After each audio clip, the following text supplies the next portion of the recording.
বাংলাদেশে ধর্ষকদের কোনো স্থান হবে না জানিয়ে স্বরাষ্ট্র উপদেষ্টা লেফটেন্যান্ট জেনারেল অবসরপ্রাপ্ত জাহাঙ্গীর আলম চৌধুরী বলেছেন, ধর্ষণের বিরুদ্ধে সরকার জিরো টলারেন্স নীতিতে অবস্থান নিয়েছে।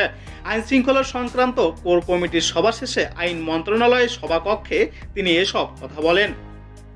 স্বরাষ্ট্র উপদেষ্টা বলেন, মাগুরা ঘটনায় অভিযুক্তদের সবাইকে গ্রেপ্তার করা হয়েছে। আইনি প্রক্রিয়ার মধ্য দিয়ে তাদের সর্বোচ্চ শাস্তি নিশ্চিতে কাজ করবে সরকার।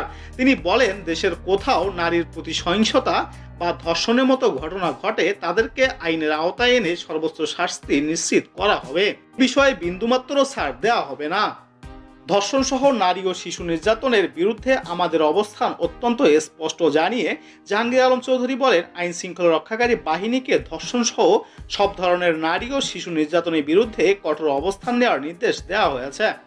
এদিকে নিষিদ্ধ ঘোষিত সংগঠন হিজবুত তাহরীরের বিষয়ে স্বরাষ্ট্র উপদেষ্টা বলেন, কোনোভাবেই নিষিদ্ধ ঘোষিত সংগঠনকে রাজনৈতিক কার্যক্রম পরিচালনা করতে দেওয়া হবে না।